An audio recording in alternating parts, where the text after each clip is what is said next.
For all the latest updates, subscribe to News9. Hello, you're watching News9 Digital with me, Amrita, and I'm going to be talking about China's investment into Indian economy and Indian startups and how it can be a cause of concern for Indian citizens here. This is based on a report by the Gateway House. Now, there have been growing calls to boycott Chinese companies, China's products amidst the India-China clash at Galwan Valley. However, China's investments and China's products have seeped deep into our lives and our societies, and even in our economy. The Gateway House report suggests that some of India's biggest startups are backed by Chinese investment. Of the nearly $14.5 billion of investment that Indian startups got in 2019, $4 billion were pumped in through Chinese investors alone. The rest, $9 billion, were by American investors. The Gateway House also reports that 18 of the 30 startups in India have Chinese funding, which is quite significant. Now, some of the big names, big startup companies who have received significant Chinese investment are Ola, BigBasket, Flipkart, Swiggy, Snapdeal, Paytm, Oyo, Byju's, MakeMyTrip, and several others. There are several concerns when it comes to Chinese investment in India, and some of these concerns have also been outlined by this report by Gateway House. The first and foremost being data security concern. Chinese companies like Alibaba and Tencent, who happen to be some of the largest investors in India, happen to have their own ecosystems complete with online stores, payment gateways, messaging services, and several others. Investment by these Chinese companies into Indian companies would mean that these Chinese firms can pull in Indian companies into their own ecosystem. In turn, it would mean loss of control over data by the Indian companies, loss of data of the Indian users given to Chinese firms, which can be misused. Now, the other concern would be propaganda.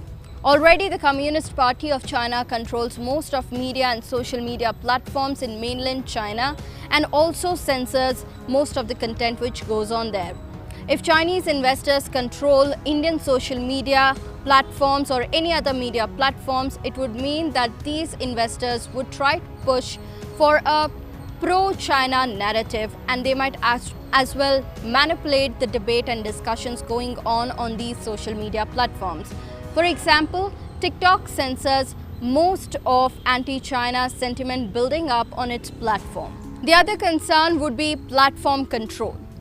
In mainland China, most of foreign social media platforms, even Google for that matter, is banned, and instead it is replaced by domestically developed technological giants and social media platforms. If these technological giants who are investing in India replicate the same sort of system and ecosystem in India, it would mean a systematic risk. These Chinese investors will be able to later on decide which companies can progress and which companies can fall in India. The other concern would be cyber attacks. Chinese applications have always raised espionage concerns among the Indian authorities. Even recently, such a concern had emerged.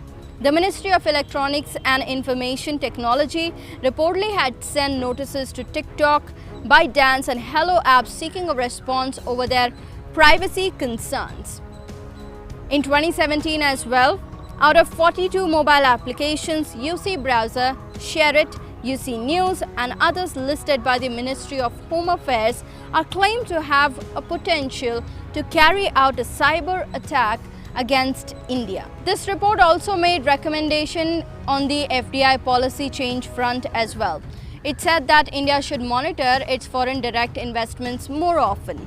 Now, just 2 months ago, New Delhi had said that there would be no automatic clearance of foreign direct investment from overseas countries which share borders with India. Now, this particular change in policy was mostly seen targeting China rather than any other countries. Also, talking about ease of doing business in India, given that there is very less percentage or very less share of Indian investors in Indian startups itself in 2019, let us also take a look at the ease of doing business in India.